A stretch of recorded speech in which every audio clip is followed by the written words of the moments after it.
할렐루야. 여호와를 경외하며 그의 계명을 크게 즐거워하는 자는 복이 있도다.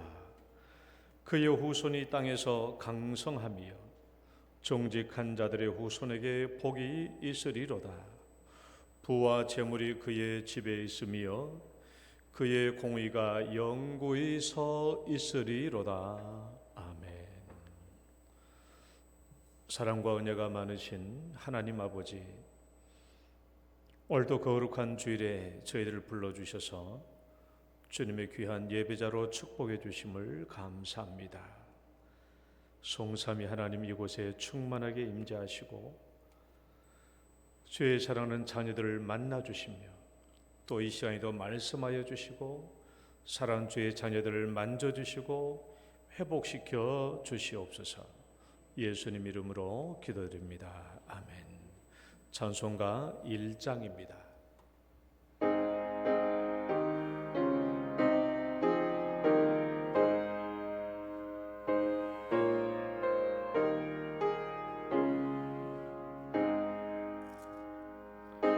복의 근원 하나님, 온 백성 찬송 드리고 저 천사여 찬송하세.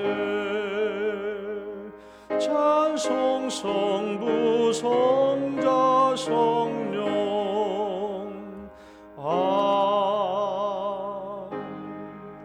신앙 고백 드리겠습니다. 전능하사 천지를 만드신 하나님 아버지를 내가 믿사오며 그 외아들 우리 주 예수 그리스도를 믿사오니 이는 성령으로 잉태하사 동정녀 마리아에게 나시고 본디오 빌라도에게 고난을 받으사 십자가에 못 박혀 죽으시고 장사한 지 사흘 만에 죽은 자 가운데서 다시 살아나시며 하늘에 오르사 전능하신 하나님 우편에 앉아 계시다가 저리로서 산자와 죽은 자를 심판하러 오시리라. 성령을 믿사오며 거룩한 공유와 성도가 서로 교통하는 것과 죄를 사하여 주시는 것과 몸이 다시 사는 것과 영원히 사는 것을 믿사옵나이다. 아멘. 교동문 48번입니다. 교동문 48번 시편 106편의 말씀. 여호와여, 주의 백성에게 베푸신 은혜로 나를 기억하시며 내가 주의 택하신 자가 형통함을 보고 주의 나라의 기쁨을 나누어 가지게 하사 우리가 우리의 조상들처럼 범죄하여 우리의 조상들이 애굽에 있을 때에 주의 기이한 일들을 깨닫지 못하며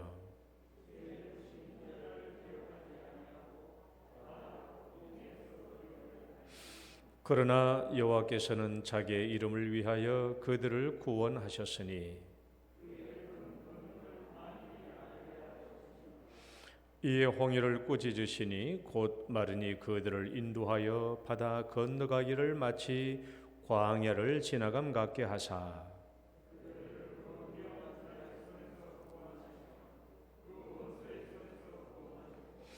그들의 대적들은 물로 덮으심에 그들 중에서 하나도 살아남지 못하였도다.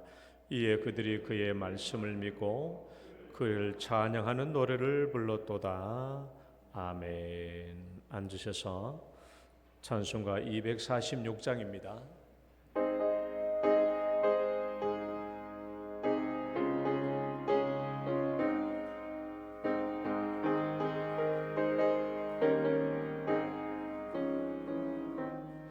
나 가나안 땅 귀한 성에 들어가려고 내 무거운 짐 벗어버렸네.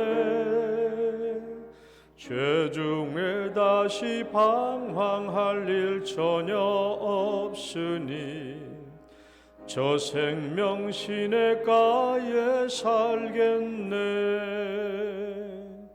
길이 살겠네. 나 길이 살겠네. 저 생명 시냇가에 살겠네. 길이 살겠네. 나 길이 살겠네. 저 생명 시냇가에 살겠네. 그 불과 구름 기둥으로 인도하시니 나 가는 길이 형통하겠네.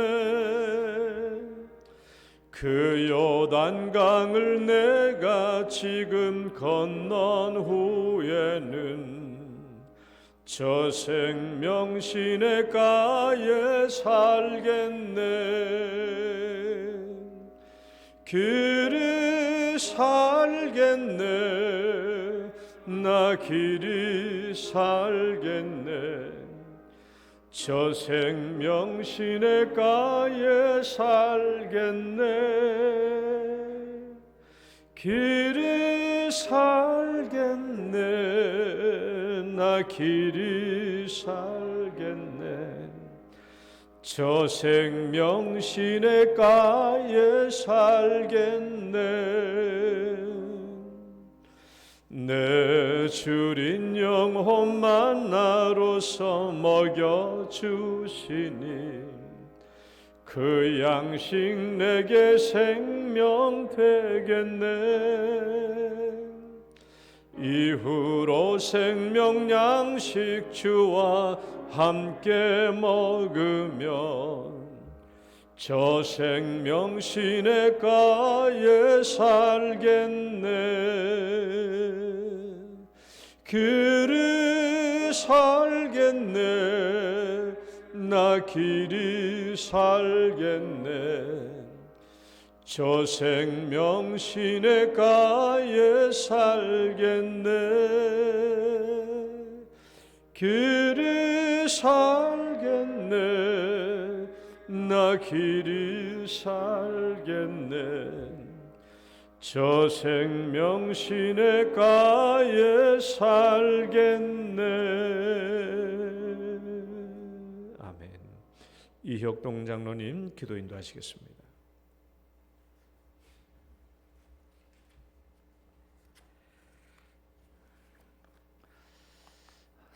사랑과 은혜가 풍성하신 하나님 아버지, 올 한 해도 저희들에게 새해를 열어주시고 또 지난 한 주간도 우리의 모든 삶을 감당케 하셨다가 또 오늘 거룩한 주의 날 주님의 몸된 교회에 나와서 함께 예배드릴 수 있도록 저희들을 발걸음을 인도해 주셔서 감사드립니다. 죄로 인해 죽었던 저희들을 예수님의 십자가의 보혈의 은혜로 우리 모든 죄를 사하여 주시고 또 자녀 삼아 주시며 아바 아버지라 부르게 하신 하나님 아버지의 그 크신 사랑과 은혜 참으로 감사하고 또 감사드립니다.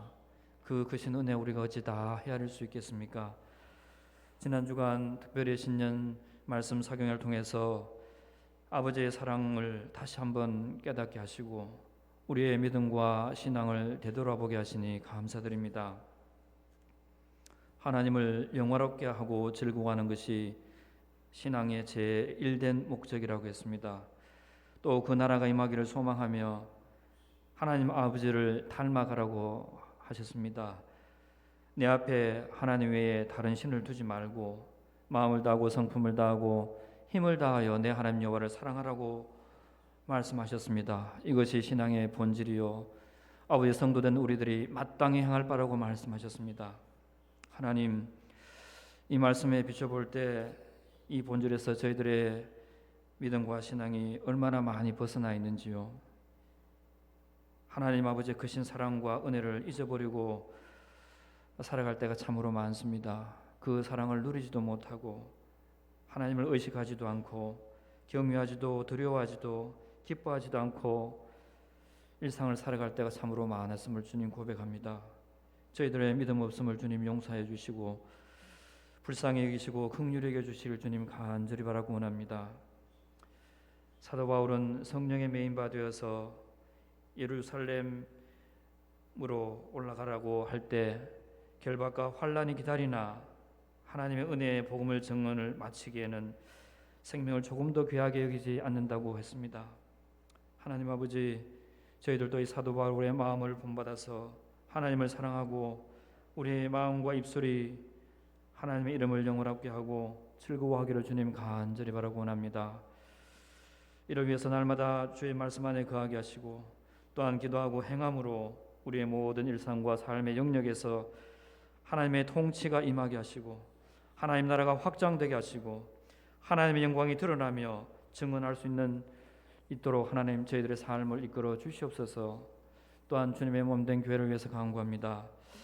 하나님 아버지, 유치부에서 청년대학부 이르기까지 우리 믿음의 다음 세대들 주님 붙잡아 주시고 또한 예배와 말씀을 통해서 하나님을 알아가고 또 하나님을 만나고 인격적으로 만남으로 하나님을 경외하며 믿음의 다음 세대로 성장할 수 있도록 주님 축복하여 주시옵소서. 수고하는 우리 교사와 부교육자들에게도 하나님 큰 은혜로 더딥혀 주시고 아버지 하나님 사랑으로 섬길 때 하나님께서 그 수고를 다 갚아주시길 주님 간절히 바라고 원합니다. 또한 목사님 영과 육을 강건케 해주시고 성령의 은혜를 더딥혀 주시옵소서. 이 시간 강단에서 말씀을 전하실 때 은혜와 진리의 말씀으로 인도해 주시고 능력의 말씀으로 인도해 주시고 주의 말씀으로 인도하여 주시옵소서. 저와 우리 성도들 온유하고 겸손함으로 또한 듣는 귀와 깨닫는 마음 주시고 위로와 회개와 치료의 역사가 일어나게 하시고 하나님 사랑과 은혜를 깨닫게 하사 기쁨이 회복되는 시간 되게 하여 주시옵소서. 또한 순종과 결단함으로 말씀의 이름을 맺으며 주 안에서 완전한 자로 세워지고 또한 완전한 자를 세우는 저희들이 되게 인도하여 주시길 간절히 바라고 원합니다. 하나님 아버지, 또한 교회가 리모델링 중에 있습니다. 주님께서 모든 과정을 간섭하여 주시고 또한 건축업자의 손을 주장하여 주셔서 아무런 사고 없이 아름다운 교회로 새롭게 단장할 수 있도록 은혜를 베풀어 주시옵소서. 우리의 믿음과 신앙도 새롭게 단장해서 사랑과 나눔이 풍성하게 하시고 또한 이웃 사랑과 구제와 전도와 선교의 통로가 열리는 복된 시간이 되게 인도하여 주시옵소서. 또한 구정 연휴를 앞두고 있습니다. 코로나로 사회적으로 경제적으로 심리적으로 많은 어려운 가운데 있지만 가족과 친지들이 함께 만나 정을 나누고 또한 화목하는 시간 되게 인도하여 주시옵소서. 성령 하나님, 우리의 마음과 입술을 주장하여 주셔서 하나님께 영광을 돌리는 시간 되게 인도하여 주시옵소서. 이 모든 말씀 우리 주 예수님의 이름으로 기도드립니다.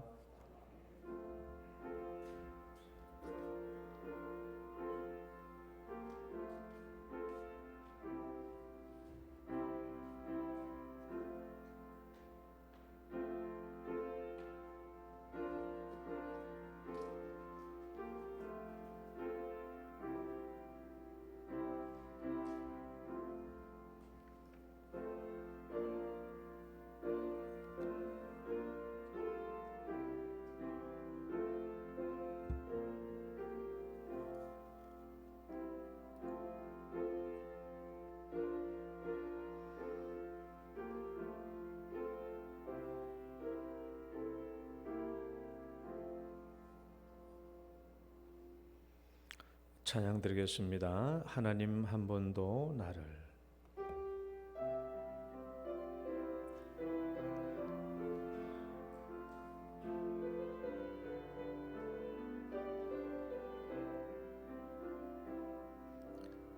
하나님 한 번도 나를 실망시킨 적 없으시고 언제나 공평과 은혜로 나를 지키셨네. 어신실하신 주, 어신실하신 주, 내 너를 떠나지도 않으리라. 내 너를 버리지도 않으리라. 약속하셨던 주님, 그 약속을 지키사 이후로도 영원토록 나를 지키시리라 확신하네. 지나온 모든 세월들 돌아보아도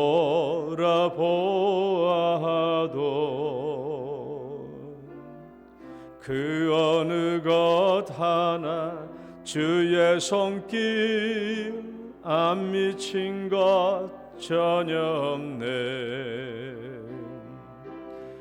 어신실하신 주, 어신실하신 주, 내 너를 떠나지도 않으리라, 내 너를 버리지도 않으리라. 약속하셨던 주님, 그 약속을 지키사 이후로도 영원토록 나를 지키시리라 확신하네. 오신실하신 주, 오신실하신 주,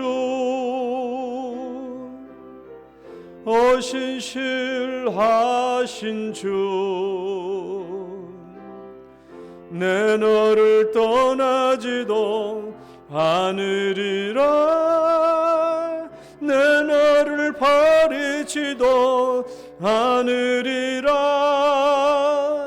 약속하셨던 주님, 그 약속을 지키사 이후로도 영원토록 나를 지키시리라 확신하네. 할렐루야. 오늘 주신 말씀 보겠습니다. 골로새서 1장 28절 말씀.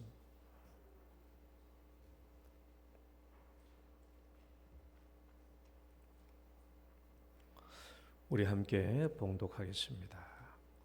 골로새서 1장 28절 말씀.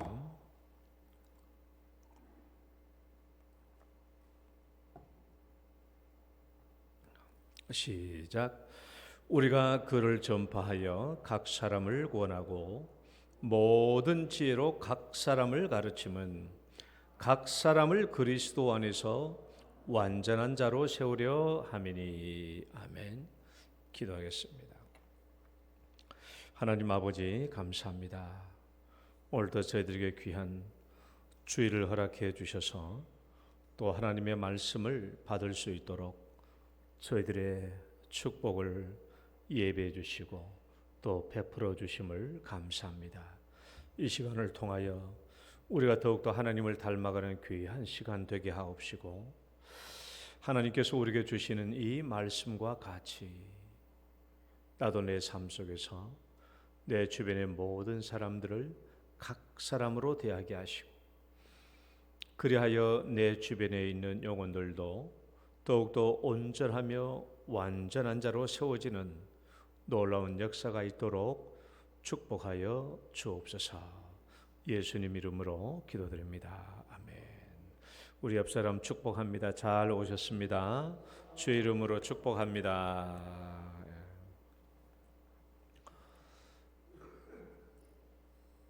오늘도 주의 전에 올라온 여러분 주의 이름으로 축복합니다. 복된 시간 되실 줄 믿습니다. 이 세상 모든 사람들에 대한 하나님의 목표가 무엇인가? 이 세상 모든 사람들에 대한 하나님의 목표가 무엇이냐? 오늘 말씀에 나와 있는 대로 그리스도 안에서 완전한 자로 세우는 것입니다. 이 세상 모든 사람들에 대한 하나님의 목표죠. 모든 사람을 그리스도 안에서 완전한 자로 세우는 겁니다.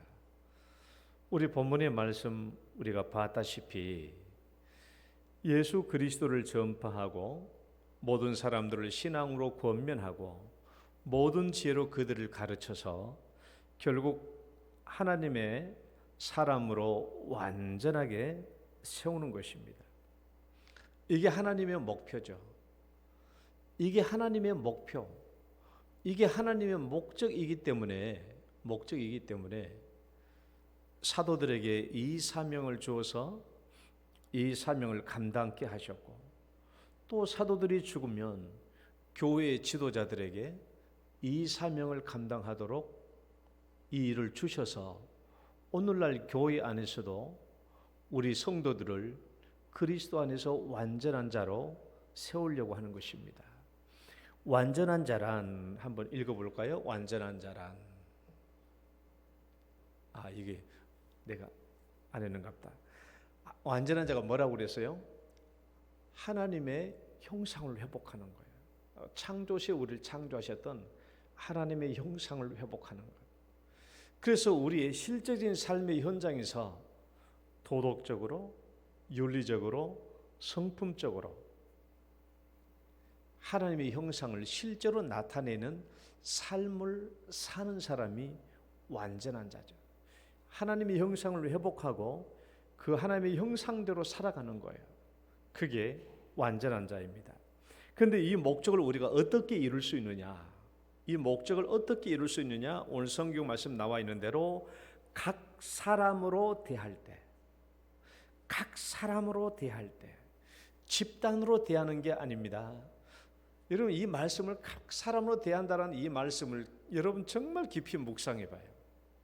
우리는 각 사람으로 대하지 않고 집단적으로, 편견으로, 선입관으로 대할 때가 얼마나 많은 줄 몰라요. 각 사람으로 대하라는 거예요. 각 사람으로 대할 때 오늘 성경 말씀에 각 사람을 세 번이나 반복했잖아요. 각 사람을 구원하고 각 사람을 모든 지혜로 가르치고 각 사람을 그리스도 안에서 각 사람으로 대하지 않으면은 완전한 자로 세워질 수가 없다라는 거예요. 이게 그래서 강조해 놓은 게 아니겠습니까? 사람을 각 사람으로 대할 때 우리가 상대방에 대한 인격과 사랑과 관심을 가질 수 있어요. 이런 우리가 어떤 사람을 집단으로 대하거나 낙인 찍어놓고 볼 때나 그리고 편견과 선견으로 봐봐요. 그런 것들을 보면 그런 것들로 상대방을 대하면 여기는 절대로 상대방에 대한 인격적인 관심과 사랑이 이만큼도 안 들어가요. 들어갈 틈이 없어. 그러니까 낙인이나 편견은 뭐가 같냐? 시멘트 벽하고 똑같아요. 우리의 감정과 사랑과 관심과 이런 것들이 전혀 들어갈 틈이 없어요. 저 사람 어떤 사람이래. 낙인 찍어놓고 보면은 콘크리트 벽이야. 더 이상 내 감정, 어떠한 감정과 사랑과 관심이 들어갈 수가 없어요. 집단으로 대하거나 선입견으로 대하거나 편견으로 대하면 그렇게 되는 거예요. 그 성경은 우리에게 각 사람으로 대해야 이 사람들을 변화시키고 이 사람들을 완전한 자로 세울 수 있다는 것입니다. 정말 그런가요? 정말 그렇죠. 왜? 하나님이 각 사람을 대하는 것을 보면 알 수 있어요. 하나님이 이 세상 사람들을 대할 때 어떻게 대하셨다고요? 각 사람으로 대하셨어요. 구원을 베푸실 때나 심판하실 때나 상을 베푸실 때나 각 사람으로 대하십니다. 각 사람으로 대하시고. 그래서 오늘날 우리들도 사람을 대할 때 하나님이 그렇게 대하신 것처럼 각 사람으로 대하셔야 돼요. 각 사람으로. 이것이 하나님의 대원칙이고 우리들도 그렇게 해야 돼요. 하나님이 왜 인간을 대할 때 각 사람으로 대하셨나? 거긴 당연히 이유가 있죠. 그것이 하나님의 형상을 지닌 인간을 대할 때 최고의 방법, 사람을 대하는 최고의 방법, 가장 좋은 방법이기 때문에 하나님께서 인간을 대할 때 각 사람으로 대하시는 거예요. 그것이 하나님의 형상을 지닌 인간을 대할 때 최선의 방법입니다. 최선의 방법. 성삼위 하나님도 그렇게 서로지간에 그렇게 대하셨죠. 오늘은요, 예수님께서 어떻게 사람들을 대하셨는가 하는 것을 보려고 해요. 예수님이 어떻게, 따라봅시다. 예수님이 사람들을 어떻게 대하셨는가. 오늘은 그걸 보려고 그래요. 예수님은 이 세상에 오셔서 사람들을 어떻게 대하셨는가?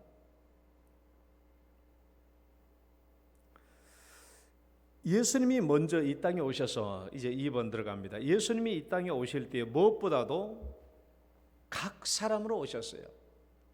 각 사람으로 예수님이 이 땅에 오실 때 각 사람, 개인적인 인격체로 오셨어요. 각 사람으로 나타나신 예수님, 무엇과 무엇을 위하여? 예수님이 이 땅에 오실 때 각 사람으로 오신 거예요. 각 사람. 구체적인 한 개인으로 오신 거예요. 성경 말씀 한번 볼까요? 그는 근본, 시작. 그는 근본 하나님의 본체시나 하나님과 동등됨을 취할 것으로 여기지 아니하시고 오히려 자기를 비워 종의 형체를 가지사 사람들과 같이 되셨고 사람의 모양으로 나타나사. 여러분, 예수님이 이 땅에 오실 때 우리와는 다른 슈퍼맨으로 오신 게 아닙니다. 엄청난 능력자, 초능력자로 이 땅에 오신 게 아니고 우리와 똑같은 인격의 옷을 입고 이 땅에 오신 거예요. 또 영지주의 이단처럼 영으로만 이 땅에 오신 게 아니에요. 우리와 똑같은 육체를 입고 예수님이 이 땅에 오신 겁니다. 어머니 마리아에게서 아기로 출생하셨고, 그리고 아버지 요셉으로부터 지극히 한 인간으로 사랑과 또 양육을 받으며 자라왔던 것이죠.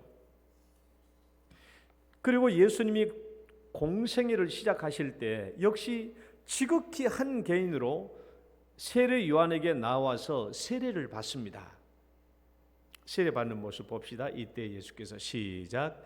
이때 예수께서 요한에게 세례를 받으려 하시니 요한이 말려 이르되 내가 당신에게서 세례를 받아야 할 터인데 당신이 내기로 오십니까?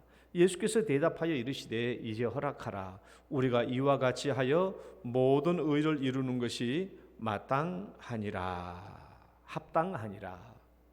예수님이 이 땅에 오셔서 지극히 한 개인으로 오셔서 이스라엘 백성들과 똑같이 세례를 받으셨어요. 우리와 아주 동일한 한 개인으로 이 땅에 오신 것입니다. 이렇게 얘기하니까 목사님, 그래서 어쨌다는 거예요? 여러분이 저를 쳐다보는 모습이 그래서 어쨌다는 거예요? 여러분, 이 사실이 왜 그렇게 중요한 줄 아십니까? 예수님이 이 땅에 오실 때 왜 우리와 똑같은 모습으로 오셨다라는 이 사실이 왜 그렇게 중요하십니까? 왜 예수님이 이 땅에 오실 때 우리와 똑같은 인격질은 옷을 입고 이 땅에 오셔야 했습니까? 왜 이 사실이 그렇게 중요한가? 정말 중요해요. 예수님이 이 땅에 오실 때 우리와 똑같은 각 인간으로 오셨던 것, 각 사람으로 오셨던 중요한 이유는 진실성을 위해서, 우리의 모범을 위해서 그렇게 오신 거예요. 이게 해답이라고. 이번에 대한 예수님께서 각 사람으로 나타나신 이유 따라해봐요. 진실성과 모범을 위하여. 이 사람 한번 보실래요?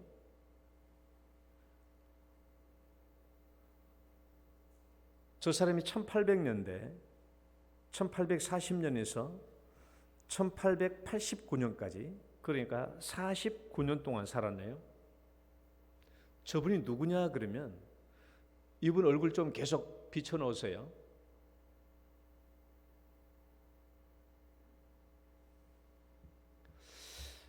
정말 이런 분이 또 있을까 싶을 정도예요. 저 사람 뭐 도둑놈 아닙니다. 얼굴이 그 당시에 이렇게 사진 기술이 없어서 저렇게 해놓은 거예요. 저분이 동상도 얼굴이 저렇게 비슷해요. 저분이 벨기에 출신의 선교사입니다. 다미엔이라는 선교사예요. 들어봤을 겁니다. 이 사람이 하와이에 있는 몰로카이라는 이 섬에 문둥병자들을 전도하러 들어가요. 이제 하와이에서 이제 문둥병이 급속하게 늘어나서 막 문둥병자들 이렇게 붙잡아 와가지고 집단 수용소에 이렇게 수용을 했거든요. 그런데 이게 문둥병자가 너무 급속도로 늘어나니까 이 집단 수용소에 수용하지를 못해서 이 몰로카이라는 섬에 그냥 무인도에다가 그냥 다 던져놔 버린 거야. 무인도에다가 몰로카이 섬에다 던져놨어요. 몰로카이 섬에서 이 사람들이 먹을 것도 없고 이제 자기들이 손수 이제 개간해서 살아야 되는 거예요. 너무나 많으니까 몰로카이 섬이다. 그 당시에 무인도에다 막 던져놔 버린 거예요. 지금은 관광지잖아요, 몰로카이가. 그래 던져놔 버린 거예요. 사회로부터 격리되었죠. 먹을 것도 없죠. 국가도 더 이상 우리를 보살펴주지 않죠. 더 이상 종교도 자기들을 거들떠보지도 않죠. 모든 것으로부터 분리되고 모든 것으로부터 이제 동떨어진 이 몰로카이라는 섬에서 이 나병 환자들이 거기서 자기들끼리 자구책으로 먹고 살면서 살아가는 삶을 살아요. 비참했죠. 하루에 10명씩 죽어요. 하루에 평균 10명씩 죽어가요. 그 섬에 저분이 다면이라는 분이 나병 환자들을 위해서 들어갑니다. 그래서 저 사람들을 위해서 내가 복음을 전하고 다시 저 사람들에게 내가 희망을 불어넣어주고 이 복음을 가지고 여전히 하나님은 그들을 사랑하고 있다는 것을 내가 가르쳐줘야 되겠다 싶어가지고 이 사람이 다면이 젊은 나이에 들어가요. 몰로카이 섬에 들어갑니다. 들어가가지고 그들에 가서 복음을 전하죠. 예수님은 당신을 사랑합니다. 하나님은 당신을 사랑합니다. 이렇게 말하니까 저 사람들이 이 복음을 잘 받아들일 줄 알았더니 복음을 받아들이기는커녕 오히려 이 사람이 복음 전하는 복음 사역을 방해하고 거절하고 위협하고 협박하는 거예요. 그러면서 하는 말이 네가 우리처럼 몸이 썩어들어가고 병들어가 있어도 네가 그렇게 말할 수 있겠느냐? 너는 네 자신이 몸이 건강하니까 그렇게 말할 수 있겠지만은 너도 우리처럼 몸이 썩어지더라는 문둥병자가 돼도 너 그렇게 말할 수 있겠느냐라는 거예요. 그래서 이 사람들이 이 다면이 가서 복음을 전하니까 아예 그냥 애초부터 마음을 열지를 않았어요. 그러니까 이 복음 사역을 방해하고 협박하고 위협하는 겁니다. 그때 이 다면이라는 사람이 하나님께 진실되게 무릎 꿇고 기도해요. 하나님, 나에게도 문둥병이 들게 해 주십시오. 예수님께서 이 땅에 죄인들을 고치기 위하여 죄인들의 옷을 입고 죄인으로 이 땅에 오셨던 것처럼 나에게도 문둥병자가 되게 해 주셔서 내가 저들을 고치고 저들에게 하나님의 복음을 전할 수 있도록 저를 도와주십시오. 저도 문둥병자가 되게 해 주십시오라고 진실되게 기도해요. 그럼 기도할 수 있겠어요? 그렇게 기도해요. 그리고 난 뒤에 여전히 매일이면 10명 이상씩 쏟아져 나오는 이 병자들을 다 이 사람이 관을 짜가지고 매일같이 장례를 지는데 이 사람이 하는 일은 매일같이 죽은 사람들의 장례를 치러주는 일이에요. 그리고 시간이 남을 때마다 성하지 못한 저 사람들을 위해서 집을 지어주고요. 그리고 고름든 이 환부들을 씻어주고 치료해주는 이런 일들을 계속해요. 몇 년 지나니까 어느 날 저녁에 촛불을 이렇게 손가락이 딱 지나는데도 손가락이 뜨겁지가 않아. 되어보니까 자기도 문둥병이 걸린 거예요. 자기 몸도 썩어져 가고 있는 거예요. 그때 이 사람이 하나님께 다시 무릎 꿇고 기도합니다. 하나님, 감사합니다. 이제야 내가 정말 문둥병자들에게 복음을 전할 수 있는 자격과 능력을 얻게 되었습니다. 하나님 감사합니다. 하고 기도하고 자기의 나병이 든 이 몸을 가지고 이 나병 환자들에게 비로소 복음을 전하기 시작합니다. 하나님은 문둥병자들도 여전히 사랑하십니다. 여러분을 여전히 사랑하십니다 하고 복음을 전하기 시작했어요. 그때부터 3년 안에 1000명 가까운 사람들이 회개하고 이 나병 환자들이 예수님께 돌아오고 하나님께 돌아와요. 이 사람이 49년 만에 돌아가신 거예요. 거기서 나병 환자 병들고 죽었습니다. 여러분, 왜 예수님이 우리와 지극히 동일한 죄인의 모습으로 이 땅에 오셔야 했을까요? 여러 가지 이유가 있지만 그 중에 중요한 이유 중 한 가지는 진실성을 위해서 그래요. 진정성을 위해서. 예수님이 슈퍼맨으로 이 땅에 오신 것이 아닙니다. 만약에 예수님이 슈퍼맨으로 이 땅에 오셔서 우리의 죄인들을 도와주셨다면 고맙기는 하겠지만은, 그러나 그런 슈퍼맨이 우리 인간의 마음을 어떻게 이해하며 우리 인간의 고통을 어떻게 이해할 수 있겠습니까? 어떻게 우리 인간의 마음을 진실되게 공감할 수 있겠습니까? 그리고 그의 행동이 어떻게 우리의 진정한 모범이 될 수 있겠습니까? 예수님은 마땅히 하나님과 동등하신 분이기 때문에 온 우주와 만물로부터 찬양과 영광을 받으시기에 합당합니다. 그럼에도 불구하고 그것을 비워놓고 자기를 비우시고 우리처럼 죄인의 형상을 입고 이 땅에 오신 것은 진실성을 위한 것이죠. 각 사람으로, 이 땅에 있는 죄인들을 각 사람으로 대할 수 있는 최고의 자격과 능력을 갖추기 위해서 예수님은 우리와 똑같은 죄인의 형상을 입고 오신 것이죠.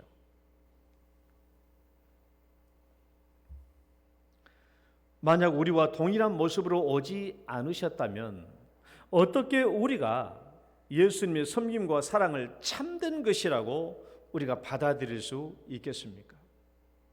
타매인이 너는 건강하니까 그런 말을 할 수 있지, 너도 나처럼, 너도 우리처럼 문둥병자가 되어봐, 그런 말이 나올 수 있는지. 그래서 예수님께서는 우리와 똑같은 사람으로 오신 거예요. 똑같은 사람으로. 인자가 온 것은 섬김을 받으려 함이 아니요라는 말은 예수님이 이 땅에 초능력자로 오셨다면 능히 우리 인간들에게 섬김을 받을 수 있겠죠. 그러나 예수님께서 인자가 온 것은 섬김을 받으려 함이 아니요 도리어 섬기려 하고 자기 목숨을 많은 사람의 대속물로 주려 한다면 초능력자로 오면 안 되죠. 우리와 똑같은 사람으로 오셔야 되지 않겠습니까? 그래야 예수님이 우리를 죄인된 인간을 섬기는 것이 진정성이 있고, 그리고 우리는 예수님의 그 모습이 우리의 모범이 될 수 있는 거예요. 그래서 예수님이 그렇게 사셨으니까 우리들도 그렇게 사는 것이 중요하다는 것을 우리가 알 수 있는 것이죠. 여러분, 이제 한번 봅시다. 예수님께서 이 세상 사람들을 어떻게 만나 주셨는가? 각 사람으로 만나 주신 예수님에 대해서 한번 볼까요? 첫 번째, 사마리아 여인을 만나 주신 과정을 한번 봐요. 우리가 다 잘 압니다. 요한복음 4장에 나와 있죠. 자, 예수님께서 제자들과 함께 이제 유대에 갔다가 다시 갈릴리로 내려가려고 하는데 사마리아 땅을 지나가야 했죠. 그 지나가려고 하는데 대낮에 야곱의 우물가에 머물러 있지 않았습니까? 그 예수님의 제자들은 음식물을 사러 마을로 들어갔고요. 그 이 대낮에 한낮 12시에 이 한 여인이 물동이를 이고 물을 기르러 온 겁니다. 여러분, 우리 다 알다시피 유대인들은 한낮이 대낮인지라 밖에 나가지 않죠. 어느 여자가 대낮에 물 기르러 옵니까? 대부분 여자들은, 아낙네들은 언제 와요? 우리가 이 야곱의 우물 이제 그 야곱이 외삼촌 댁으로 가가지고 물 기를 때 보면 다 저녁날 오는 거예요. 다 저녁날 선선한 때 물을 기르러 동네 아낙네들이 다 오는 겁니다. 그런데 이 여자가 유일하게 대낮에 오는 거예요. 한 대낮에. 왜 이 여자가 사람들이 아무도 없는 대낮에 물을 기르러 오겠어요? 그만한 이유가 있겠죠. 사람들을 피해서 한낮에 물을 기르러 온 이유가 있는 거예요. 우리가 알다시피 이 여자는 이미 5번이나 남편을 갈아치워버렸고 지금도 살고 있는 남편도 참 남편이 아니고 동거할 뿐인 이 여자였어요. 이 여자가 이제 물을 기르러 온 겁니다. 동네 여자들이 당연하도 동네 여자들과 함께 물을 기르면 얼마나 멸시와 천대를 받겠어요. 그 동네 여자들이 말도 섞어주지 않고 서로 대해주지도 않기 때문에 또 자꾸 이 여자들이 동네 여자들도 이 여인을 보고 자꾸 창녀처럼 생각하고 뭐 창녀처럼 살고 있으니까 조롱하고 멸시하니까 그들과 얼굴을 안 부딪히려고 하는 것이죠. 그래서 한낮 대낮에 물을 기르러 온 거예요. 물을 기르러 왔는데 예수님께서 이 여인에게 어떻게 대해주셨는가 봐봐요. 보세요. 한번 읽어봐요. 4장 7절 말씀. 시작.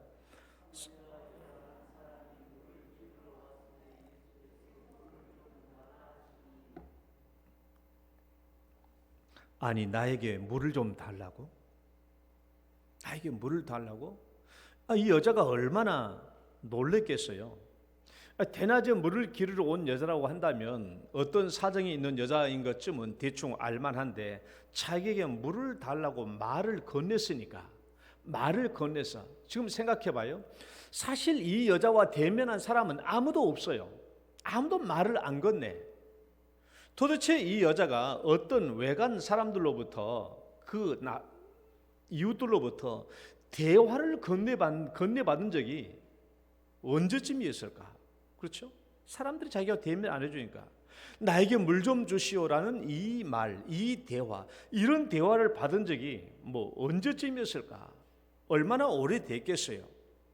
자기에게 물을 건네달라고, 물을 달라고 말을 건넸기 때문에 지금까지 모든 사람들은 자기를 옆에서 지나치기만 해도 곁눈질과 비웃음과 멸시의 눈길을 보내는데 예수님은 그 여인을 그대로 보면서 나에게 물 한 그릇 주시오라고 말했기 때문에 이 여인이 얼마나 놀랐겠습니까? 이 남자는 내가 어떤 여자인 줄 모른단 말인가? 이 남자는 도대체 내가 어떤 여자인 줄 모른단 말인가? 그래서 나에게 물을 달라고 요청하는 것인가? 아니죠. 예수님이 다 알고 있잖아요. 여자가 이미 5번이나 남편을 갈아치웠고 지금도 다른 남자와 살고 있다는 사실을 예수님은 다 알아요. 예수님께서 이 여자와 대면하여 대화를 건넨 것은 이 여자가 어떤 여자인 줄 몰라서가 아닙니다. 몰라서가 아니라 예수님이 사람을 대하시는 방식이 모든 사람을 각 사람으로 대하는 것이기 때문에 그래요. 인간들이 가지고 있는 편견과 사람들이 찍어놓은 그 낙인의 방식대로 사람을 대하는 것이 아니라 예수님은 이 땅에 오셔서 누구든지를 불문하고 각 사람으로 대하는 것이 예수님이 사람을 대하시는 방식이기 때문에 그래요. 이 여자가 누군지를 몰라서 예수님이 이렇게 따뜻한 말로 대화를 건넨 게 아닙니다. 이 여자는 예수님과 대화를 통해서 이분이 진짜 메시아인 것을 알았죠. 메시아인 것을 깨닫고 난 뒤에 어떻게 했는가 봐봐요. 말씀 읽어봅시다. 여자가 물동이를 시작. 여자가 물동이를 버려두고 동네로 들어가 사람들에게 이르되 와서 보라, 이는 그리스도가 아니냐. 지금까지는 동네 사람 얼굴 부딪힌 것이 부끄럽고 수치스러운 줄 알아서 그 사람들의 얼굴을 피했던 이 여자가 물동이를 버려두고 마을 사람들한테 달려가는 거예요. 자기한테 지금까지 손가락질하고 비웃고 멸시하고 조롱하는 그 사람들 향해서 달려가는 것입니다. 자기의 부끄러움과 수치를 개의치 않고. 예수님을 만난 이후에 이 여인이 얼마나 변화되었을 것인가, 어떤 사람으로 변화되었을 것인가 하는 것은 우리가 성경에 나와 있지 않지만 능히 그 이후의 삶을 짐작할 수 있죠. 이 여인이 어떻게 해서 이렇게 변화가 이루어졌는가 보십시오. 사람들의 눈길을 부끄러워하고 수치스럽게 여기고 저 사람들이 날 자꾸 견인지라고 멸시하기 때문에 사람들을 피했는데 오히려 이제는 저 사람들을 향하여 당당하게 달려나가는 이 여성, 도대체 이 여성이 어떻게 이렇게 변화되었는가? 어떻게 이 여성이 이렇게 변화되었는가? 예수님께서 이 여자를 각 사람으로 대해주셨기 때문에 그래요. 여기에 인격적인 관심과 사랑이 있는 거예요. 지금까지 이 마을 사람들, 동네 여자들, 이 동네 사람들이 이 여인을 바라보는 것은, 이 여인을 대해주는 것은 어떤 거예요? 집단적으로 바라보는 거예요. 집단적으로. 저 여자는 창녀야. 이 낙인 찍힌 모습으로 모든 사람이 그 여인을 그렇게 바라봤어요. 그러니까 여기에는 어떤 인격적인 관심과 사랑이 뚫고 들어갈 수가 없죠. 이미 낙인을 찍어놨는데 저 여자는 창녀야 라고 낙인을 찍어놨는데 모든 사람이 그 낙인의 눈으로 바라보는 거예요. 그러면 저 여인에 대한 어떤 사랑과 관심과 불쌍히 여김과 이런 마음이 들어갈 수가 없다는 거예요. 이게 보통 사람들이 보고 있는데 예수님이 이 여인을 각 사람으로 보는 거예요. 각 사람으로. 집단적으로 보지 않고. 그래서 이 여인에 대한 따뜻함과 인격적인 관심과 사랑이 나올 수 있는 것이죠. 그래서 사람이 변화되는 거예요. 동네 사람들이야, 아이 창녀 같은 저 여자 뭐 죽든 말든 우리 동네 빨리 떠났으면 좋겠다, 뭐 그렇게 생각하지 않겠어요? 한 사람의 중요성을 느낄 수 없고 인식할 수 없죠. 집단적으로 생각하면 그래요. 그러나 예수님은 한 사람의 소중함과 중요성을 인식해 주는 거예요. 각 사람으로 보았기 때문에 그래요. 그다음에 두 번째, 나병 환자를 만나주신 예수님을 한번 봐봐요. 마가복음 1장에 나와 있어요. 예수님이 전도하려고 옆에 마을로 가는 중에 옆에 마을로 들어가려고 하기 직전에 어떤 사람이 쏜살같이 달려와서 예수님 앞에 무릎을 털썩 꿇고 예수님께 간구합니다. 예수님, 당신은 원하시면 나를 깨끗하게 해주실 수 있습니다 라고 말하는 이 사람은 문둥병자였습니다.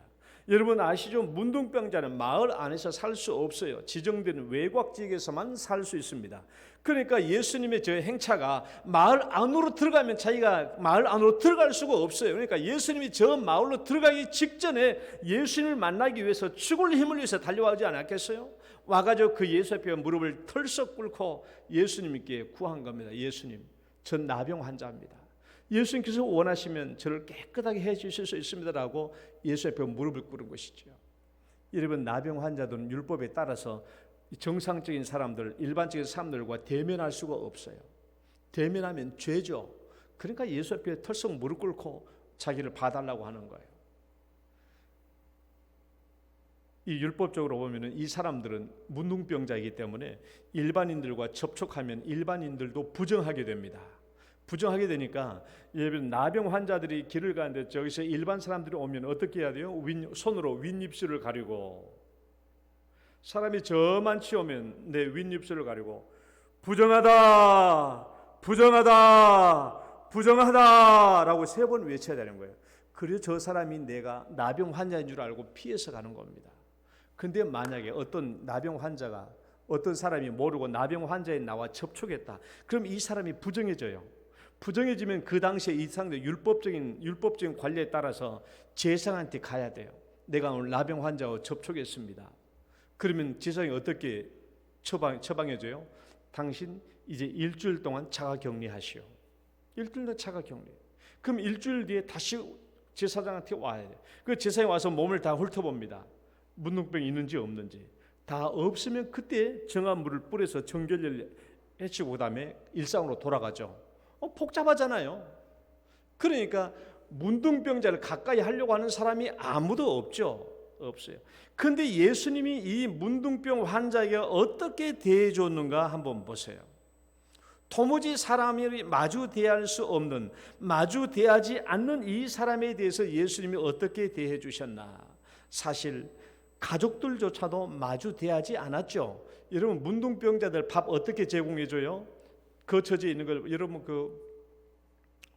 무슨 영화인지 그 영화를 보면 그렇잖아요. 문둥병자들이 거주하는 일정 거주지역을 한정해 놓잖아요. 거기에 자기 식구들, 문둥병자 자기 가족, 자기 남편이 문둥병자면 거기다 밥그릇을 갖다 놔. 밥 이름, 그 양재기 같은 그릇에 이름을 써놓잖아요. 누구? 그러면 그 이름을 확인하고 먹을 걸 가져가서 먹고, 또 빈통 여기다가 놔두고. 가족들과 대면할 길이 없죠. 가족들이 얼마나 보고 싶겠어요? 가족들의 음성을 얼마나 듣고 싶겠어요? 사랑하는 아내, 사랑하는 자녀들이 얼마나 보고 싶겠어요? 가족들에 대한 짙은 그리움과 외로움 때문에 하루에도 몇 번씩이라도 몸서리치지 않았겠어요? 또 이 사람들이 얼마나 하나님을 원망했을까 생각해 봐요. 하나님, 우리는 선택받은 유대인인데 하나님 어찌해서 나를, 문둥병이 들게 해서 나를 버리셨습니까? 하나님 왜 나에게 문둥병 들게 하셨습니까? 도대체 하나님 왜 나를 버리셨습니까? 하고 이 사람들이 얼마나 하나님께 원망을 했을까요? 우리가 어떻게 그들의 어두운 밤들을 다 헤아릴 수 있겠습니까? 하나님께도 버림받았죠. 사람들에게도 버림받았죠. 사람들은 문둥병자를 뭐라고 그래요? 하나님께 버림받은 사람들이라고 그렇게 낙인 찍고 있거든요. 하늘의 형벌을 받은 사람들, 천형의 사람들, 하나님께도 버림받고 사람들에게도 버림받은 이 사람들, 이 사람들에게도 버림받은 사람들하고 낙인 찍혀서 그 누구도 이 사람들을 대면해 주지 않는 이 사람들에게 예수님이 어떻게 대해 주셨나 한번 봐요. 말씀 읽어봐요. 예수께서 시작. 예수께서 불쌍히 여기사 손을 내밀어 그에게 대시며 이르시되 내가 원하노니 깨끗함을 받으라 하시니.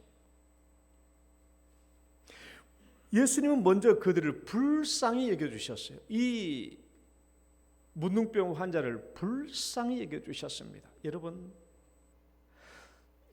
예수님은 이 문둥병자를 당시의 사람들이 낙인 찍어놓은 그 모습으로 보지 않았다라는 거예요. 불쌍히 여겼다라는 말은 각 사람으로 대했다라는 말이에요. 불쌍히 여겼다는 거예요. 이 사람이 지금까지 문둥병으로 말미암아 겪어야 했던 고통과 고난과 아픔과 서름과 절망들을 예수님께서 그대로 다 받아주셨다라는 거예요. 그러니까 불쌍한 마음이 들지 않겠어요? 세상 사람들에게 낙인 찍혀진 대로 보는 게 아닙니다. 저 사람 감옥 갔다 왔대. 저 사람 감옥 갔다 왔대.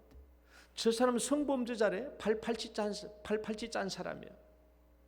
우리 저 사람이 성범죄라는 말 한마디로 우리는 어떻게 됩니까? 완전히 낙인 찍고 더 이상 보려고 하지 않죠.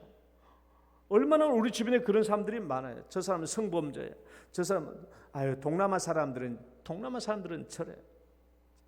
또 뭐 애들 보면 제 다문화야. 학교에서 제 다문화야. 또 제 태학생이야. 제 전학생이야. 뭐 저 어떤 사람이야. 뭐 어떤 사람.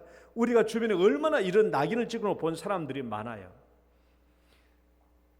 우리가 그리스도인이라고 한다면 우리는 모든 사람을 대할 때 각 사람으로 대해야 돼요. 각 사람으로. 세상 사람들이 낙인 찍어놓고 보는 그 눈으로 보는 것이 아니라 우리는 각 사람으로 봐야 돼요. 사람들을 대할 때 각 사람으로. 우리는 편견을 갖지 말고 각 사람으로. 그래야 상대방에 대한 변화와 새로운 모습을 우리가 추구하며 만들어낼 수 있기 때문에 그렇습니다. 두 번째, 예수님은요 손을 내밀어 주었어요. 손을. 생각해봐요. 문둥병자면 지나가다가 그냥 손 감추고 할팡국인데 문둥병자가 손을 내민다는 게 말이 됩니까? 손을 내밀라도 상대방이 문둥병자고 그냥 내 손을 감추고 그럴 텐데 예수님께서 이 사람에게 손을 내밀었어요. 지금까지 이 문둥병자에게 손을 내민 사람이 있었을까요? 한 사람도 없었죠. 예수님이 유일하게 그에게 손을 내민 겁니다. 이런 호의와 사랑이 어디 있겠어요? 이것이 각 사람으로 사람을 대한다라는 의미죠. 모든 사람들은 이 사람에게 손을 내밀지 않는다고 할지라도 나는 이 사람에게 손을 내미는 거예요. 여러분 과거에 그렇게 사셨죠? 그렇게 사셨을 거라고 믿어요. 저는 예수 믿지 않을 때부터도 우리 반 안에서 우리 학교 다닐 때 반 안에서 왕따 시킨 애들 그걸 보면 나는 참 불쌍하더라고. 그게 불쌍해. 셋째, 예수님은 그에게 손을 대시며 따라봅시다. 고쳐주셨습니다. 다시 한번 손을 대시며 고쳐주셨습니다. 손을 대셨다. 손을. 문둥병자로 판명된 뒤에는 아내도 남편 만지기를 꺼려했고 우리 자식들이라도 이리와 해도 자식들이 자꾸 자신을 보고 뒷걸음쳐서 도망가는 판국에 예수님께서는 그에게 손을 대시며라는 말은 의도적으로 상대방을 붙잡는 것을 말해요. 손을 대시며라는 말은 만지시며 의도적으로 상대방을 붙잡는 것을 얘기해요. 여러분, 이 문둥병자 예수님께서 문둥병자의 살을 만지셨을 때에 이런 피부의 촉감을 도대체 얼마 만에 느껴볼 수 있었을까? 그렇잖아요. 얼마 만에 느껴볼 수 있었을까? 어쩌면 조금이라도 따스함을 느껴볼 수 있었다면 사람이 이런 따스한 체온을 얼마 만에 느껴보았을까? 처음이지 않았을까요? 내가 이 말씀을 하는 것은 예수님께서는 만지지 않으셔도 우리가 복음서를 보면 예수님은 만지지 않고서도 얼마든지 병을 치유하셨잖아요. 말씀만으로 고치셨잖아요. 우리가 죽은 나사로를 봐봐요. 죽은 나사로가 장례 지는 지 나흘이나 지나서 이미 무덤 속에 있지만 예수님이 말씀으로 고쳤잖아요. 나사로야 나오라 그랬잖아요. 따라봅시다. 나사로야, 여러분 나오라. 나사로야 나오라 그랬잖아요. 말씀만으로도 나와요. 또 회당장에 이 외동딸 죽었을 때 예수님이 뭐라고 그랬어요? 달리다 꿈 소녀야 일어나라 그랬잖아요. 소녀야 일어나. 뭐 만진 게 아니에요. 명령만 했어요. 소녀야 일어나라 달리다 꿈라고 해서 그 죽은 여자 이 소녀가 일어났습니다. 백부장이 자기 하인이 중풍병자를 걸려가지고 예수님께 고쳐서 달려왔지요. 예수님 우리 집에 오는 것을 저는 감당치 못합니다. 이것은 말씀만 하시면 고쳐집니다. 말씀만 고쳐주십시오라고 말하니까 예수님이 그래 내 믿은 대로 될지어다. 내 믿은 대로 될지어다 하니까 그대로 된 거예요. 그러니까 예수님은 이 나병 환자를 손으로 안 만져도 능히 고칠 수 있음에도 불구하고 왜 굳이 손으로 문둥병 환자를 만지셨냐라는 거예요. 왜? 이게 각 사람으로 대하는 거예요. 각 사람으로. 이 문둥병자의 각 사람의 이 영혼을, 이 인격체를 존중해 주는 거예요. 존중해 주는 거예요. 이 사람을 인격적으로 존중해 주고 인격적으로 세워주는 거예요. 굳이 이 사람을 손으로 만지지 않아도 예수님은 고쳐줄 수 있지만은 왜 굳이 이 문둥병 걸린 이 몸을 이렇게 만져주시면서 고쳐주셨느냐? 이것이 예수님이 사람을 대하시는 방식이에요. 각 사람을 대하시는 겁니다. 예수님이 사람을 대하시는 방식은 3번. 예수님이 사람을 대하시는 방식은요. 어떻게 대하신다고요? 각 사람으로 대하시는 거예요. 각 사람으로. 이것이 예수님이 사람을 대하시는 대원칙입니다. 그러니까 우리가 성경을 다 알고 있으니까 보시라고. 사람들이 가는 중에 붙잡힌 여인을 예수님께 끌고 왔죠. 끌어왔어요. 사람들은 다 이 여인에 대해서 집단적으로 편견을 가지고 집단적으로 낙인을 찍어놓고 이 여인을 보는 거예요. 여참이 이제 돌로 쳐 죽이려고 하는. 그러나 예수님이 이 여인을 어떻게 봐요? 각 개인으로 봐요. 각 사람으로 보십니다. 이 여인에 대한 불쌍히 여김과 긍휼의 여김을 가지고 이 여성을 보는 것이죠. 또 봐봐요. 세리마태. 또 세리장 삭개오. 그 다음에 예수님께 발에다가 향유를 부었던 죄인인 한 여자, 그리고 니고데모, 여리고성의 맹인 바디메오, 수많은 사람들, 38년 된 병자, 베데스다 목가에 38, 모든 사람들은 여러분 예수님께서 일일이 개인적으로 대하신 거예요. 베데스다 목가에 38년 병자 한 사람만 있었습니까? 얼마나 많은 병자가 병 고치려고 베데스다 목가에 있었냐고. 난 내 생각 예수님께서 그냥 단번에 그냥 그 수십 명, 수백 명의 사람들 그냥 한 번의 말씀으로 고쳤으면 좋겠다고 생각 드는데 예수님은 한 명만 고쳤어요. 베데스다 목가에 한 사람. 예수님께서 사람을 대하시는 방식이에요. 봐봐요. 말씀들을 한번 봐봐요. 마태복음 9장 29절 한번 읽어봐요. 시작. 이에 예수께서 그들의 눈을 만지시며 이르시되 내 믿음대로. 구체적으로 손을 만지시고 8장 15절 그의 손을 만지시니 열병이 떠나가고. 다 일일이 개인적으로. 또 예수께서 나와 그들에게 손을 내시며 이르시되, 손을 대주시면서 또 예수께서 손을 내밀어 그에게 대시며 이르시되, 아주 각자로 대하신 거예요. 예수님께서는 개별적으로 우리를 대해달라고 찾아오신 사람들에 대해서도 똑같이 소원을 다 들어주셨어요. 베세다 이름의 사람들이 맹인 한 사람을 데리고 예수께로 나와 손 대시기를 간구하며 그대로 해주셔서 그렇게 고쳐주셨어요. 사람들이 예수께 만져주심을 바라고 어린 아이들을 데리고 오며 제자들이 꾸짖건을, 그러나 예수님은 그 어린 아이들을 다 품에 일일이 품고 그들 위에 손을 얹어주시고 축복해 주셨어요. 자, 이 말씀 봐봐요. 예수님의 대원칙입니다. 해질 무렵에 이 말씀 읽어봐요. 시작. 해질 무렵에 사람들이 온갖 병자들을 데리고 나오매 예수께서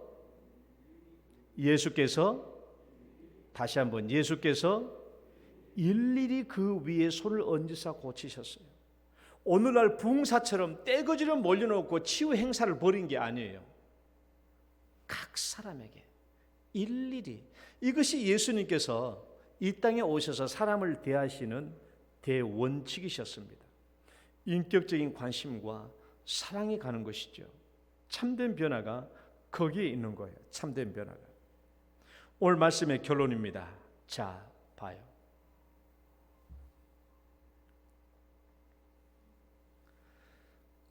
하나님이 이 세상 모든 사람들을 대할 때 각각으로 대하시다.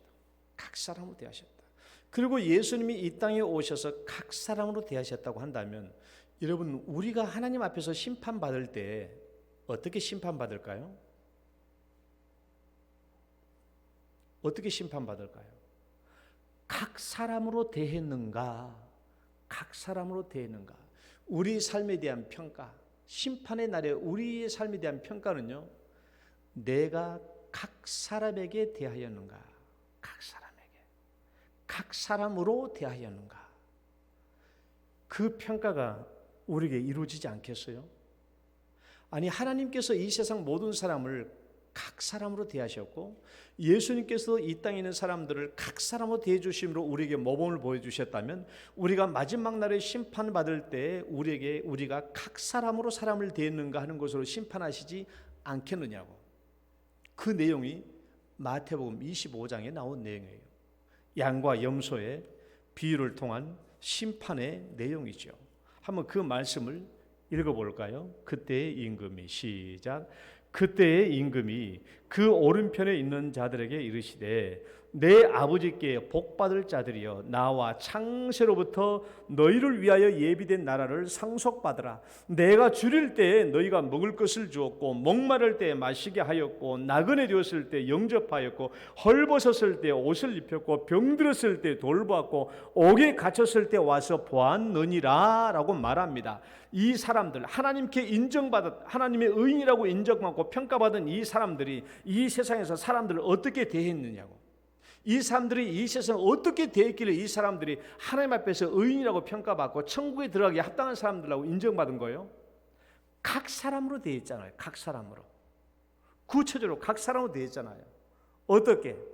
목마를 때 마실 것을 주었고 줄인 사람들에게 먹을 것을 주었고 나그네 된 사람들에게 자기 집으로 영접해 주었고 헐벗은 사람들에게는 옷을 입혀 주었고 병든 사람에게는 치료해 주었고 옥에 갇힌 사람들에게는 가서 돌봐 주었다는, 각각의 사람들에게 각자에게 맞게 돌봐 주시고 각자에게 맞게 행해 주셨다라는 거예요. 각 사람을 각 사람으로 대해 주셨다라는 것이죠. 그래서 이 사람들이 하나님께 평가받은 거예요. 평가받은 거. 그래서 나중에 하나님이 뭐라고 그래요? 하나님이 이 사람들에 대한 평가의 결국을 한번 봐봐요. 말씀 읽어봐요. 임금이 대답하여, 시작. 임금이 대답하여 이르시되 내가 진실로 너에게 이르노니 너희가 여기 내 형제 중 지극히 작은 자 하나에게 한 것이 곧 내게 한 것이니라. 이게 하나님의 평가예요. 이 땅에 우리가 각 사람을 대할 때, 각 사람으로 대할 때, 네가 각 사람으로 대했던 그 사람은 바로 나에게 대한 것과 똑같다라는 거예요. 그러나 우리가 낙인을 찍어놓고 사람을 볼 때 저 사람은 저런 사람이야, 저 사람은 창녀야, 저 사람은 어떤 사람이야, 그 낙인을 찍어놓고 봤을 때는 저 사람에게 어떤 인격적인 사랑과 관심이 들어가지 않아요. 그렇게 한 것은 마치 하나님에 대해서 그렇게 한 것과 똑같다는 것입니다. 그러나 각 사람에게 우리가 각 사람에게 그 사람의 요구된 대로 그 각 사람에게 합당하게 대해준 것은 바로 그것이 하나님께 대한 것과 똑같다라는 거예요. 그래서 마지막 날에 하나님께 그렇게 평가받는다는 것이죠. 하나님 나라에 합당한 자로 의인으로 평가받고 인정된다라는 거예요. 여러분, 더 이상 어떻게 각 사람으로 대하는 것이 중요하다라는 것을 더 이상 어떻게 무슨 말로 더 말할 수 있겠습니까?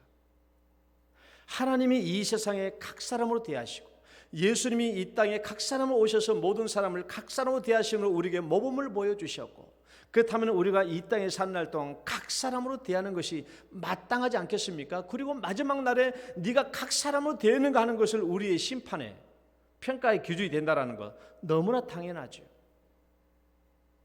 우리가 주변의 사람들을 대할 때 잘 생각해 봐요. 지난 주간에 우리 시온이가 그런 말 하더라고. 아빠 오늘 시내 가서 세이랑 같이 병원 갔다가 이렇게 밥을 먹었는데 좀 싼 집 찾아가 가지고 싼 집인데 맛있는 집 같아 가지고 찾아가서 순두부를 먹었대. 순두부를 먹고 있는데 맛있더래요. 맛있더래. 그런데 어느 순간에 입맛이 딱 떨어지더래. 왜? 왜 입맛? 그 맛있던 순두부가 왜 갑자기 입맛이 뚝 떨어졌을까요? 그 식당에 동남아 사람들이 계속 들어오는 거야. 그러니까 시온이 생각에 이거 동남아 사람들이 오는 그런 식당 아니야? 라는 생각이 듬과 동시에 입맛이 딱 떨어졌다는 것이에요. 그래서 내가 그랬어요. 너 지난주에 아빠가 뭐라고 설교했냐? 각 사람으로 때려, 각 사람으로. 그렇게 편견과 선입견을 가지고 살면은, 그렇게 살면 집단적인 인식과 낙인을 찍고 살면은 우리가 그 삶에 대한 사랑과 인격적인 관심이 없어. 완전히 절벽처럼 그냥 시멘트 바닥처럼 그렇게 되고 말잖아요. 그래요. 이런 우리 주변에 누구를 대하듯이 간에 여러분 각 사람을 대하시기를 바랍니다. 그래야 나중에 하나님 나라에 가서 네가 나를 이렇게 대해주셨구나, 대해줬구나 하고 그렇게 평가를 받는다는 거예요. 마지막 날에 하나님 앞에 인정받고 평가받는 우리 성도 되시기를 축원합니다. 하나님 감사합니다. 오늘 또 인도해 주시고 오늘 또 이 하나님의 말씀을 우리가 함께 살펴보았사오니 예수님처럼 우리들도 각 사람으로 대함으로 인격적인 사랑과 관심을 나타내며 그래서 상대방이 변화받을 수 있는 기회를 제공하는 삶을 살 수 있도록 인도하여 주옵소서. 예수님 이름으로 기도드립니다. 아멘. 찬송가 312장입니다.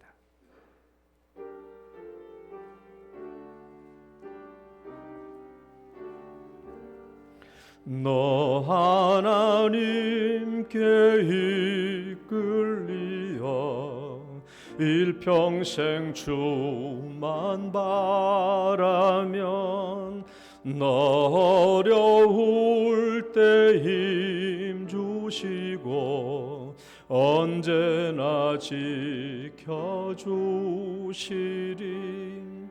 주 크신 사랑 믿는 자 그 반석 위에 서리라. 너 설레는 맘 가다듬고 희망 중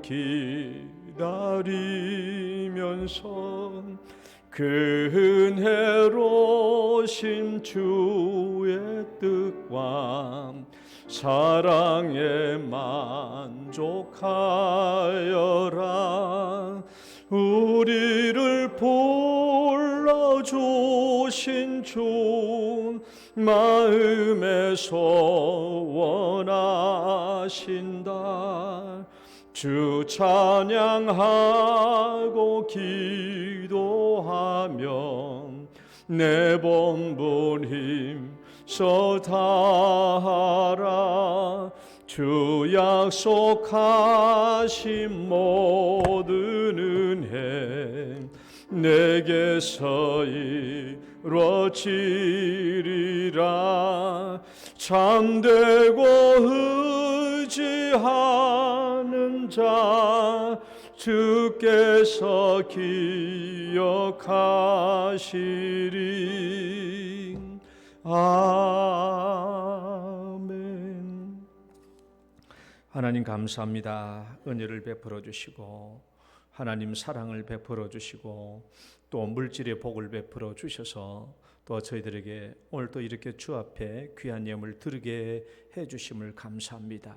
11조 예물을 들고 왔습니다. 주님이여, 주님 이 11조 예물 위에 주님께서 크게 영광으로 받아주시고 드리는 손길과 가정을 축복해 주시며 동행해 주시고 그들의 가정에 있는 모든 일들 위에 함께하여 주셔서 가정의 간절한 기도의 제목들과 관심사들을 하나님께서 응답하여 주시옵소서. 그들의 재물 창고가 하나님 텅 비지 않도록 도와주시고 날마다 하나님께서 가득히 채워 주시옵소서. 감사 예물 올렸습니다. 한 주간 동안에도 하나님 사경을 통해 은혜 받게 주심을 감사합니다 하며 또 주 앞에 여러모로 드리는 이 모든 예물들 위에 주님께서 크게 영광으로 거두어 주옵소서. 특별한 기도 제목 위에는 하나님께서 함께하사 또 응답하여 주옵소서. 또 그 외에 여러 가지 건축 성교 구조 예물 주님 인도하여 주시고 예물마다 주의 영광 나타나게 하여 주옵소서. 아버지, 이제 설 명절을 앞두고 있습니다. 하나님께서 함께해 주시며 가정에 큰 평화가 임할 수 있도록 도와주시고 무엇보다도 내가 먼저 이 가정과 친척들 속에서 큰 평화가 될 수 있도록 인도하여 주옵소서. 예수님 이름으로 기도드립니다. 아멘.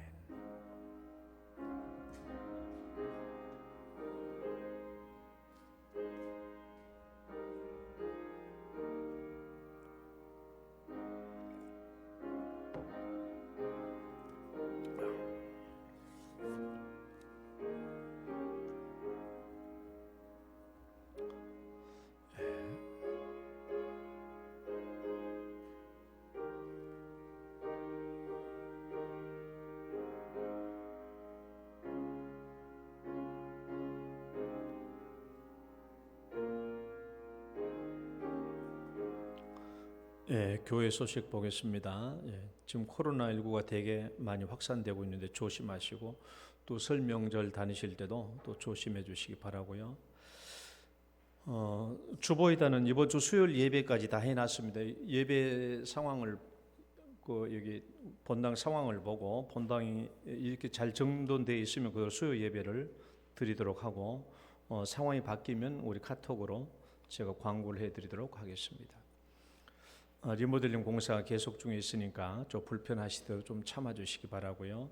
이번 주 금요 기도회는 5번째 주간으로 가정 기도회로 드립니다. 또 기부금 영수증 사무실에서 받아가시면 되겠고요. 또 지난주에 있었던 사경회 여러분 또 많이 참석해 주시고 또 예배 때마다 정리정돈을 하시느라 고생 많으셨는데 정말 감사합니다. 그리고 명절 가정예배 순서지 밖에 있으니까 참고해서 하나씩 가져가시면 되겠습니다. 우리 축복송 찬양 드시고 축도로 예배 마치겠습니다.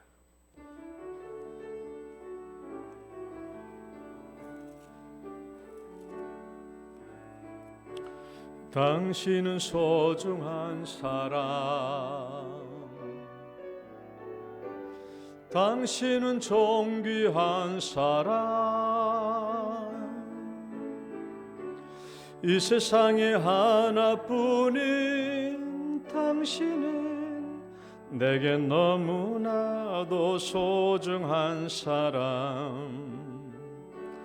그런 당신을 사랑해요.